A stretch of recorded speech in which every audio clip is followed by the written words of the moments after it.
Moses Kuria, the Gatundu South legislator, indeed the very controversial Gatundu South legislator, and the bullfighter from Western Kenya, former legislator Boni Khalwale, have attacked the Obama visit.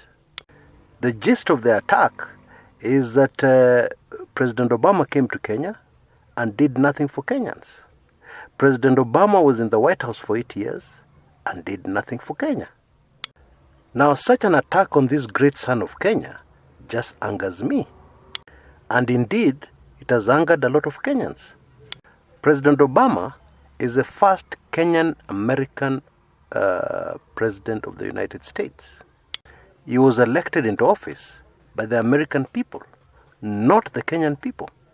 In my view, these are the kind of attacks that confirm just how primitive and backward Kenyan politics is. Because the insinuation is that politicians would have been very happy if Obama had come with handouts, and recognized various local politicians, then they'd have been happy. Politics Kenyan style. What rubbish. Indeed, I now fully understand why politicians were completely shut out, from the function of this famous son of Kogelo. You're the governor of the county where Kogelo is, so what? You're a senior politician in Nyanza, so what? All those guys were ignored. Very good. Excellent. The people who ended up brushing shoulders with President Obama were ordinary folks. Nobodies, most of them involved in fighting for a better Kogelo, and by extension, fighting for a better Kenya. What President Obama was more concerned about was that an impact would be made on the ground amongst ordinary folks, and not to score political points, which is what would have excited and made politicians happy. Yes, roads were closed. Well, they had to be, because as a former president of the United States, Obama still receives state protection. He's still protected by the Secret Service. And it is going to remain like that for the rest of his life. And so if the Secret Service feels that roads should be closed for the safety of the former president, so be it. What's wrong with that? It has absolutely nothing to do with Obama wanting to feel important. Because if there was ever a humble person, Obama is extremely humble. Now, I'm sure most of you have caught the videos, even here on YouTube, on his visit and what he said. He talked a lot about his past visits to Kenya. Very humble visits. Losing his luggage at the airport, being collected by an old, beat-up, very noisy Volkswagen, which broke down 4 to 5 times during his visit. Going to Kisumu by train, very slow train, then taking a matatu, very crowded matatu. Ndio wewe jamaa mweupe, car square, kama utaki car square shuka.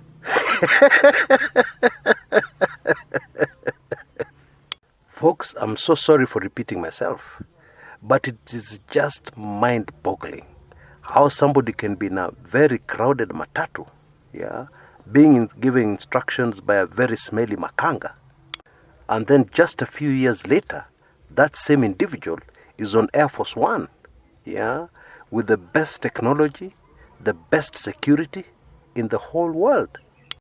But what just finishes me, knowing human nature, is how that same individual can come to exactly the same place, and remain humble, remain the same person, hugging his stepmother in Oshago, talking to his relatives like he's just another ordinary guy, like he's a nobody. Folks, Obama is a very great guy. This guy, Barack Hussein Obama, is not an ordinary guy. No way. And Kenyans have every right to be very, very proud of this great son of Kenya.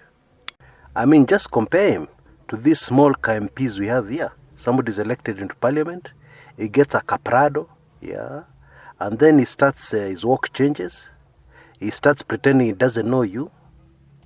He will never talk about the time when he ran broke during his campaigns and you lent him 50 bob to buy airtime.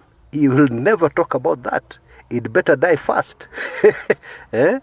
Just contrast that, compare. The way a small member of parliament behaves, yeah, after they're elected, and the way this great son of Kogelo behaves after he has become the most powerful man on earth. Just try and compare. Anyway, Obama is now off to South Africa, yeah, and it has been quite a visit. He's left a lot of memories. He's left a lot of things for Kenyans to really think about. But there's also something else very interesting I want to say before I go. Now, apparently, before Obama came to Kenya, he passed through Tanzania. And he spent 8 days holidaying with his family at the world-famous Serengeti National Park. Now, on your screens right now, you can see some pictures of Obama in Tanzania. Now, knowing Kenyan politicians, and even the way they have reacted, I'm not surprised this was kept secret. Because I can imagine what they'd have started saying. Why did he go to Tanzania? Why did he spend so many days in Tanzania? And he was only in Kenya for 2 days. Blah, blah, blah, blah, blah, blah.